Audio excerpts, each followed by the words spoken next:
सबसे पहले राहुल गांधी की भारत जोड़ो यात्रा को लेकर अपडेट आपको दे देते हैं। दूसरा चरण है आज यूपी में भारत जोड़ो यात्रा की एंट्री होगी। सुबह 9:30 बजे दिल्ली के लाल किले के पास से इस यात्रा की शुरुआत होगी। पुराने लोहे के पुल से शुरू होकर ये यात्रा लोनी में एंटर करेगी। अगले 3 दिनों तक ये यात्रा उत्तर प्रदेश में ही रहेगी। 6 जनवरी को ये यात्रा हरियाणा में प्रवेश करेगी। तो महत्वपूर्ण जानकारी आपको बता रहे हैं कि अगले 3 दिनों तक उत्तर प्रदेश में ही ये यात्रा चलेगी। यूपी में आज यात्रा एंटर करेगी और ज्यादा जानकारी के साथ हमारे सहयोगी लगातार हमारे साथ बने हुए। सबसे पहले मैं रुक कर लेती हूँ वीरेश जी का। दिल्ली के मरघट वाले हनुमान मंदिर से वो लाइव अपडेट्स हम तक पहुंचा रहे हैं। वीरेश जी, तस्वीरें आपने हमें दिखाई और माहौल आपने हमें बताया, लेकिन जिस तरीके से कांग्रेस दम भर रही है कि इस यात्रा से बहुत ज्यादा असर देखने को मिलेगा, खासतौर पर जब हम अल्पसंख्यक वोटर्स की बात करते हैं जो कांग्रेस के हाथ से फिसल चुकी है, क्या लगता है वीरेश जी, कितना असर कांग्रेस की इस यात्रा का पड़ रहा है और ताजा तस्वीरें क्या बयां कर रही है?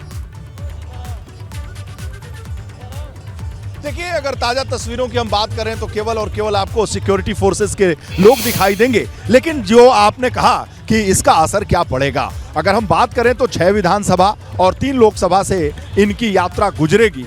रही बात उत्तर प्रदेश में विपक्षी एकता एक कर सकते थे, ये नहीं कर सकते, ये एक बड़ा सवाल था। उन्होंने सबको आमंत्रित किया, लेकिन सबने हाथ जोड़कर प्रणाम कर लिया और शुभकामना देकर दूर हो गए। इसलिए ये नहीं लगता कि 24 में जो एकजुटता, एक गठजोड़ देखने को उत्तर प्रदेश में मिलेगा। एक बड़ी चुनौती है उत्तर प्रदेश की सियासत में राहुल गांधी के सामने। लेकिन मैं ये जरूर दर्शकों से कहना चाहूंगा और आपसे भी कहना चाहूंगा कि राजनीति में कहा जाता है कि चर्चा, पर्चा और खर्चा में बने रहिए। तो राहुल गांधी चर्चा में बने हुए हैं, इससे इनकार नहीं किया जा सकता है। उनकी चर्चा लगातार हो रही है और एक राहुल गांधी के व्यक्तिगत राजनीतिक जीवन पर मैं अगर प्रकाश डालूं तो अपने अनुभव से और राजनीतिक रिपोर्टिंग के अनुभव से यह कह सकता हूं कि राहुल गांधी देश की सियासत के एक ऐसे बड़े नेता हैं जो निगेटिव चर्चा उनके बारे में लाख हो, लेकिन वो कभी विचलित नहीं होते। उनके खिलाफ लगातार एजेंडा बना, उनके ऊपर आरोप प्रत्यारोप लगे, उनके व्यक्तिगत छवि को लेकर तमाम तरह की बातें कही गई। लेकिन मैं ये दावे के साथ कह सकता हूं कि राहुल गांधी इस पूरे देश में बड़े नेताओं में एकमात्र नेता हैं कि उनकी कैसी भी आलोचना की जाए, निगेटिव आलोचना की जाए, बनाया जाए, लेकिन वो विचलित नहीं हुए, अपने रास्ते पर टिके हुए हैं, अडिग हैं, संघर्ष कर रहे हैं। और देश की सियासत के लिए अच्छी बात है अगर संघर्ष विपक्ष का कोई व्यक्ति कर रहा है, अगर वो महंगाई, बेरोजगारी और तमाम तरह के मुद्दों को उठा रहा है, तो विपक्ष और राजनीति लोक सेवा के लिए किया जाता है। इसलिए राहुल गांधी की सराहना की जा सकती है।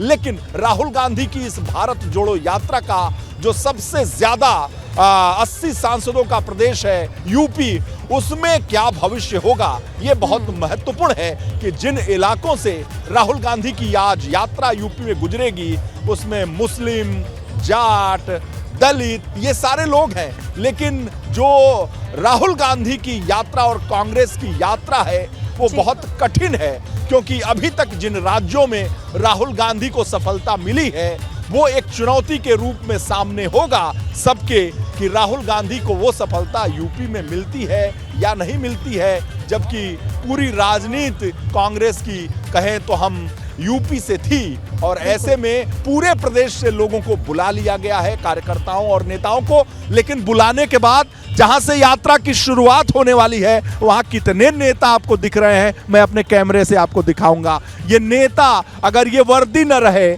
और ये लोग न रहें सुरक्षाकर्मी, तो आपको कार्यकर्ताओं की भीड़ बहुत कम नजर आएगी।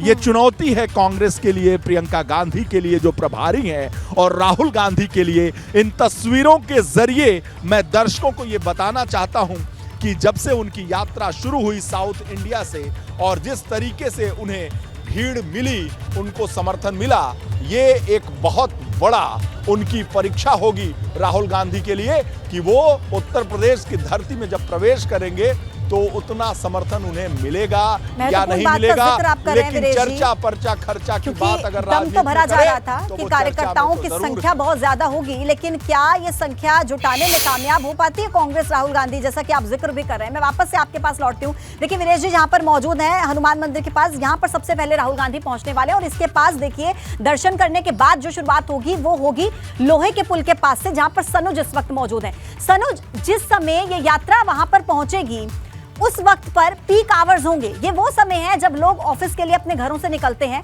बहुत जरूरी हो जाता है लोगों के लिए आवागमन को बिल्कुल साफ सुथरा रखना ताकि उन्हें किसी प्रकार की कोई दिक्कत ना हो। फिलहाल वहां पर क्या स्थिति है, क्या कार्यकर्ताओं की मौजूदगी सुरक्षा के लिहाज से कोई तस्वीरें आप सनुज वहां पर देख पा रहे हैं? हाँ देखिए, सुरक्षा के लिहाज से बेहद महत्वपूर्ण जो चक्रव्यूह है यहाँ पुलिस प्रशासन की तरफ से रचा गया है। आप ये तस्वीरें देखिए, ये लोहे का पुल है और इसी लोहे के पुल से होते हुए जो राहुल गांधी की भारत जोड़ो यात्रा है वो यहाँ आगे की तरफ बढ़ेगी। पूरे बेहतर इंतजाम किए गए हैं और पूरी तरीके से आप देखिए चप्पे चप्पे पर पुलिस का सख्त पहरा है। देखिए किस तरीके से वाहन बिना रुके आप बेहद आसानी से जा रहे हैं और इसी व्यवस्था के लिए इतना चाक चौबंद जो व्यवस्था है वो यहाँ पर की गई है। और एक और तस्वीर मैं आपको दिखाना चाहूँगा कि ये देखिए किस तरीके से कितनी बड़ी संख्या में जो पुलिसकर्मी हैं वो यहाँ पर आपको मौजूद नजर आ जाएंगे। और ये देखिए जो पैरामिलिट्री फोर्स है वो भी यहाँ पर आ गई है। ये देखिए पैरामिलिट्री फोर्स भी यहाँ पर आ गई है, उसको भी यहाँ पर अभी जो ड्यूटी चार्ट है वो यहाँ पर लेकर जो उनके कमांडेंट है वो यहाँ पर है और उसके बाद उन्हें बताया जाएगा कि आखिर किस जगह उनको तैनात किया जाएगा। ये देखिए, ये तस्वीरें देखिए कि अभी तक जो पुलिसकर्मी है वो यहाँ पर मौजूद थे, चप्पे चप्पे पर तैनात थे। लेकिन ये देखिए जो पैरामिलिट्री फोर्स है बीएसएफ है, बीएसएफ भी यहाँ पर लगा दी गई है। रूट पूरी तरीके से आसानी से चल रहा है, यातायात में कोई किसी तरह की दिक्कत ना हो, कोई किसी तरह की परेशानी ना हो। तो ये यहाँ पर जो बेहतर इंतजाम है वो किए गए। देखिए बैरिकेटिंग भी यहाँ पर की गई है। जो आधा रास्ता है उस आधे रास्ते पर यहाँ बैरिकेटिंग की गई है और वाहन यहाँ से दोनों तरफ से आ जा रहे हैं आगे की तरफ। ये देखिए तस्वीरें, यहाँ चप्पे चप्पे पर पुलिस का सख्त पहरा है। थोड़ी थोड़ी दूरी पर, मतलब ये मानिए कि 50-50 कदम की दूरी पर ही पुलिस पूरा तालमेल यहाँ पर बैठाए हुए है। एक एक पॉइंट्स पर यहाँ पुलिस लगाई गई है और यहाँ ये अब बीएसएफ भी लगा दी गई है। जिस वक्त राहुल गांधी यहाँ लोहे के पुल से होते हुए गुजरेंगे और आगे की तरफ जब वो यहाँ से जाएंगे तब ये बीएसएफ यहाँ पर जो मोर्चा है वो बीएसएफ यहाँ पर मोर्चा संभाल लेगी और इसको पूरी तरीके से यहाँ जो कवर है वो इसको कवर कर लिया जाएगा। आगे की तस्वीरें देखिए जो इनके कमांडेंट निर्देश इनको यहाँ पर दे रहे हैं। ठीक इसके बराबर में जो पुलिस है, पुलिस के तमाम जो ऑफिसर्स हैं वो यहाँ पर मौजूद हैं। और इसी के साथ ही देखिए अब चूंकि जब बीएसएफ यहाँ पर आ गई है तो इसके बाद जो पुलिस है उस पुलिस का मूवमेंट पुल के दूसरी तरफ कर दिया गया है। ये देखिए जो तमाम पुलिसकर्मी हैं वो यहाँ आगे की तरफ जा रहे हैं। यानी कुल मिलाकर एक सुरक्षा का ऐसा चक्रव्यूह रचा गया है कि जो भारत जोड़ो यात्रा है उसके भी रास्ते में कोई रुकावट ना आए और जो लोग यहाँ से आने जाने वाले हैं, चूंकि 10 बजे जब ये यात्रा शुरू होगी तो पीक आवर्स होते हैं। आप देखते हैं कि किस तरीके से जो वाहनों की आवाजाही है वो और ज्यादा यहाँ पर बढ़ जाती है, तो उसको किसी तरह की कोई दिक्कत परेशानी जो तस्वीरें आप हमें दिखा रहे हैं सुरक्षा के लिहाज से जो इंतजाम यहाँ पर किए गए हैं वो बहुत ही महत्वपूर्ण हो जाते हैं, क्योंकि ये वो जगह है जहाँ से ये यात्रा शुरू होने वाली है। वीरेश जी और सनु जो हमें तस्वीरें दिखा रहे थे, देखिए ये दो ऐसी जगह है जहाँ पर से इस यात्रा की शुरुआत होनी है। पहले हनुमान मंदिर में दर्शन और उसके बाद पुराने लोहे के पुल के पास से इस यात्रा की शुरुआत। और अब रुक करते हैं अविनाश का, जहां से ये यात्रा होकर गुजरेगी। ये जगह है शास्त्री पार्क, जहां पर इस वक्त अविनाश मौजूद है। अविनाश, शास्त्री पार्क से यात्रा होकर गुजरेगी, कोई लंबा स्टे यहां पर नहीं रहने वाला है, गुजरना है यात्रा ने, कुछ देर यहां पर यात्रा हमें नजर आएगी, लेकिन वहां पर भी सुरक्षा के लिहाज से इंतजाम क्या है और क्या समय बताया जा रहा है जिस वक्त यात्रा वहां से होकर गुजरने वाली?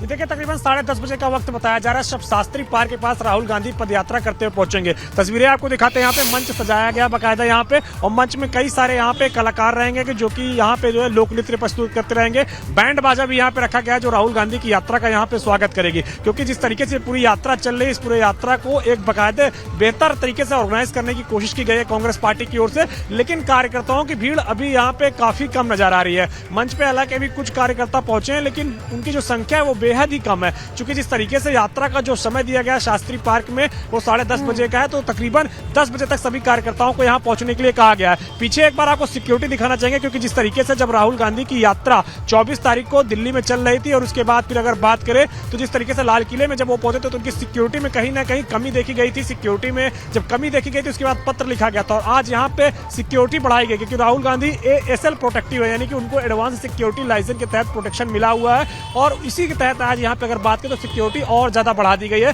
जिससे कि उनकी सुरक्षा में किसी तरीके से कोई कमी न रहे। लेकिन जिस तरीके से कांग्रेस पार्टी का मकसद है कि उत्तर भारत में खासतौर से जो हिंदी राज्य हैं जहां से कांग्रेस पार्टी की स्थिति काफी खराब हो चुकी है, चाहे उत्तर प्रदेश की बात करें, बिहार की बात करें, हरियाणा की बात करें और इसके अलावा अगर बात करें तो जिस तरीके से मध्य प्रदेश की बात करें तो यहाँ पे कांग्रेस पार्टी काफी कम सीटें जीत सकी है और उत्तर प्रदेश जिस तरीके से उसके लिए राजनीतिक तौर पर बंजर भूमि हो चुकी है, तो यहाँ किस तरीके से कांग्रेस पार्टी आगे बढ़े इसको लेकर के मंथन लगातार किया जा रहा है। और उत्तर प्रदेश में 3 जिलों की जो यात्रा इसीलिए रखी गई है क्योंकि जिस तरीके से उत्तर प्रदेश में 2019 के लोकसभा चुनाव के चाहे नतीजे रहे हो चाहे 2022 के विधानसभा चुनाव के नतीजे रहे हो, काफी कम सीट आई और जो वोट परसेंटेज था उसमें भी काफी कमी देखी गई कांग्रेस पार्टी की। इसीलिए राहुल गांधी इस यात्रा के जरिए उन राज्यों पर ज्यादा फोकस कर रहे हैं जहां कांग्रेस के लिए अभी भी राजनीतिक तौर पर कुछ न कुछ मौजूद है। एक राज्य है उत्तर प्रदेश। शक्ति सिंह के पास अपने दर्शकों को लिए चलते हैं। मैं वापस लौटती हूँ अविनाश आपके पास। शक्ति सिंह, देखिए राहुल गांधी की ये जो यात्रा है केवल 3 दिन रहने वाली है उत्तर प्रदेश में और उत्तर प्रदेश वो राज्य है जो सबसे ज्यादा इंपॉर्टेंट सेंटर है देश की राजनीति के लिए।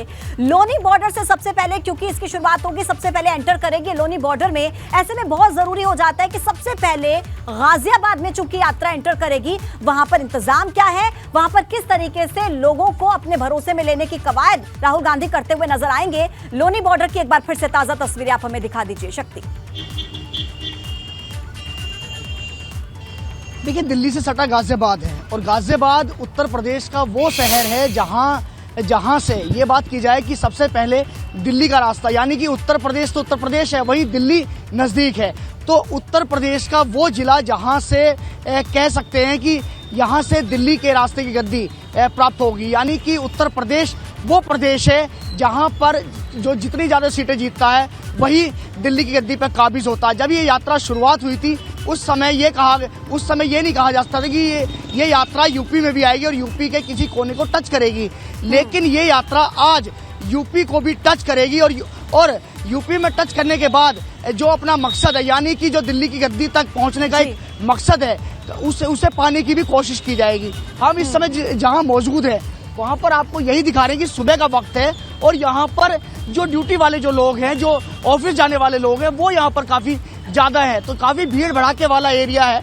वहीं हम लोनी की बात करें तो लोनी का जो रास्ता है ये दिल्ली सहारनपुर रोड है और यही रोड है जो तीनों जिलों को टच करेगा। यानी कि यहाँ से तीनों जिले के लिए जो रास्ता है वो यही सड़क है। ये सड़क सीधी वही जाएगी, शामली तक जाएगी और जहाँ पर कैराना होते हुए कहें तो हरियाणा में जो ये भारत जोड़ो यात्रा है वो प्रवेश कर जाएगी।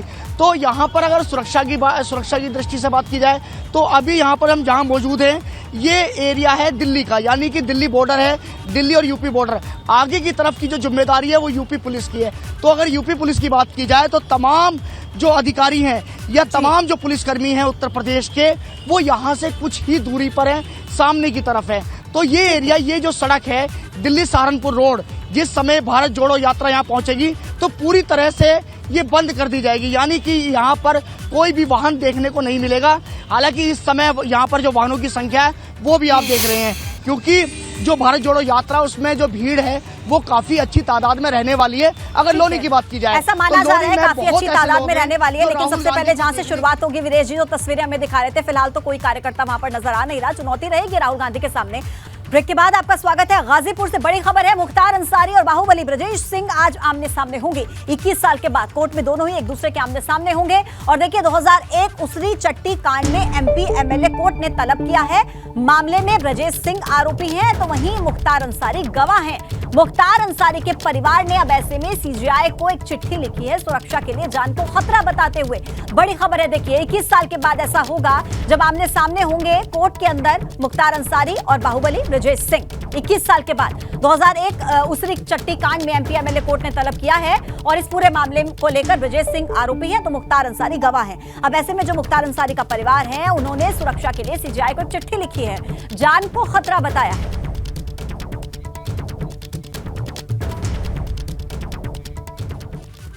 तो देखिए 21 साल के बाद जब आमने सामने होंगे तो क्या है पूरी जानकारी, इसको लेकर वो दरअसल हम आपको समझा दे रहे हैं। देखिए गाजीपुर में एमपी एमएलए कोर्ट में आमना सामना होगा। ब्रजेश सिंह और मुख्तार अंसारी इस पूरे मामले में पेश होंगे।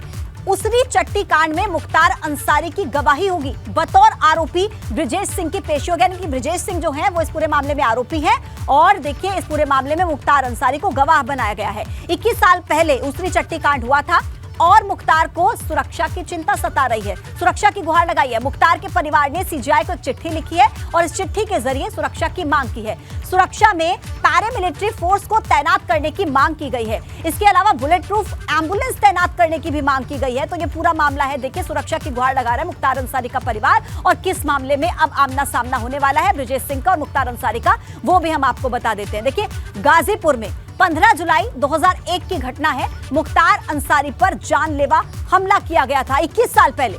मुख्तार पैतृक घर मोहम्मदाबाद से मऊ जा रहा था। मुख्तार के काफिले पर ताबड़तोड़ फायरिंग की गई थी। फायरिंग में मुख्तार के गनर और एक साथी की मौत हो गई थी। 10 से ज्यादा लोग इसमें घायल हुए थे और मुख्तार अंसारी भी देखिए इस पूरे मामले में घायल हुए थे। मुख्तार ने ब्रजेश सिंह समेत 17 लोगों पर केस दर्ज करवाया है और एफआईआर में ब्रजेश और त्रिभुवन के अलावा बाकी जो व्यक्ति हैं वो सब लोग अज्ञात हैं। तो ये वो पूरा मामला है जिस मामले में आज कोर्ट में पेशी होगी। मुख्तार अंसारी और ब्रजेश सिंह की 21 साल के बाद आमने सामने होंगे, लेकिन मुख्तार को सता रहा है अपनी जान को लेकर खतरा और डर सता रहा है। ऐसे में सीजीआई को एक चिट्ठी लिखी गई है जिसमें मांग की गई है सुरक्षा की। 21 साल के बाद ब्रजेश सिंह और मुख्तार अंसारी का देखिए आमना सामना होगा कोर्ट में। औरैया में दबंगों की दहशत से एक परिवार परेशान है। परेशानी इस कदर है कि परिवार आत्महत्या के लिए पहुंच गया।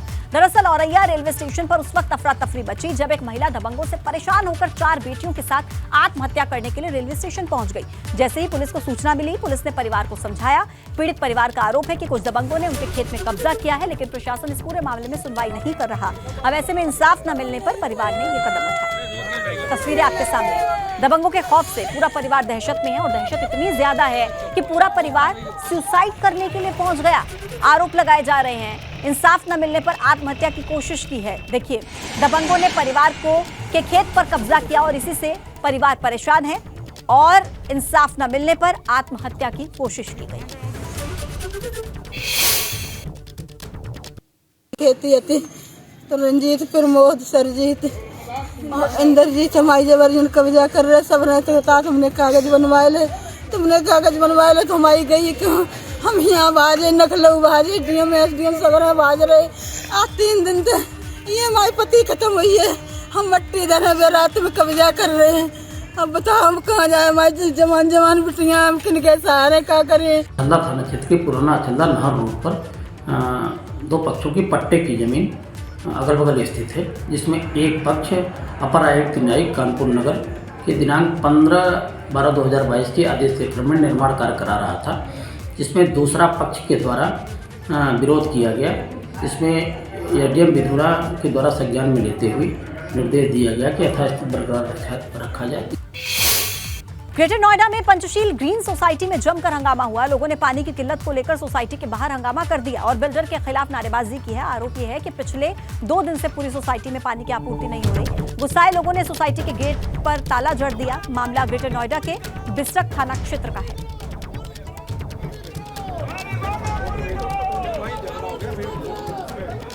ये सोसाइटी के गेट पर विरोध करते हुए लोग नजर आ रहे हैं। दरअसल 2 दिनों से पानी की आपूर्ति नहीं हो रही है और लोग परेशान हैं। बिल्डर के खिलाफ नारेबाजी इनकी तरफ से की गई है। ग्रेटर नोएडा की सोसाइटी की तस्वीरें हैं और लोगों ने सोसाइटी के गेट पर ताला जड़कर विरोध किया। पानी की किल्लत को लेकर लोगों ने रोष जताया।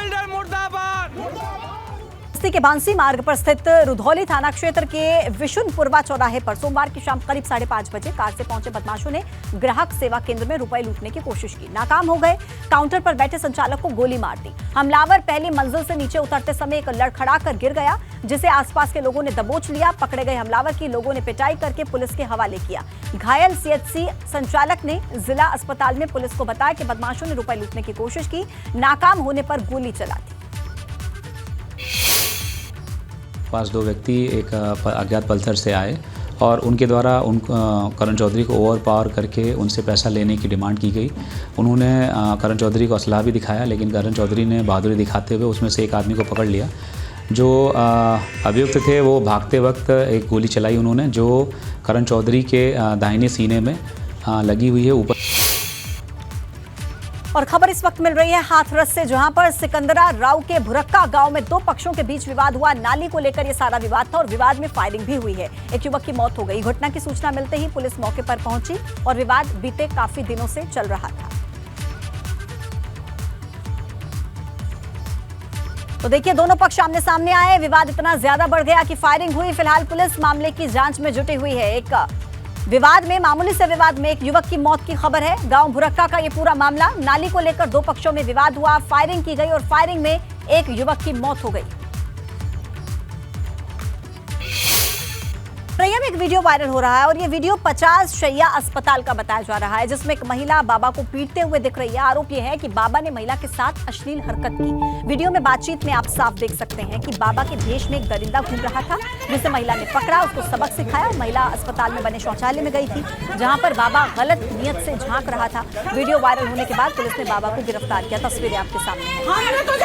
ये वीडियो देखिए वायरल हो रहा है, जहां पर एक महिला ने आरोप लगाए हैं कि ये बाबा गलत नियत से शौचालय के अंदर झांक रहा था। और 50 शैय्या अस्पताल का ये वीडियो वायरल हो रहा है, जिसमें आरोप लगे हैं बाबा पर। फिलहाल पुलिस गिरफ्तारी कर चुकी है, मामले की जांच पुजारी है, पुजारी के नाम से धब्बा है तू। तेरी उम्र, हम तेरी बेटी या बहन की उम्र के हैं, हम बहन की उम्र के हैं। तो शर्म नहीं आई, नहीं है, ऊपर से झांक रहे थे ये। देख रहे थे भाई, लैंडने करते देख रहा तो तू नहीं देख रहे भाई। झूठ वाला नहीं देख भाई, पता कर लियो आप। झूठ वाला किससे पता कर ले? ये कौन है? हमने तुझे देखा ना हो तो कहा तू लैंडिंग झांक रहे थे, शर्म नहीं आती? तेरी बहन की उम्र के हैं, गलती हो गई। चले हम अभी, तेरा भाई खुद पुलिस में है, चले हम तुझको लेके। देखिए ऑडियो आप सुन रहे हैं। ये बाबा के भेष में व्यक्ति माफी मांगता हुआ अब नजर आ रहा है। जब महिला ने डांट लगाई और देखिए उसके बाद ये व्यक्ति माफी मांगता नजर आया।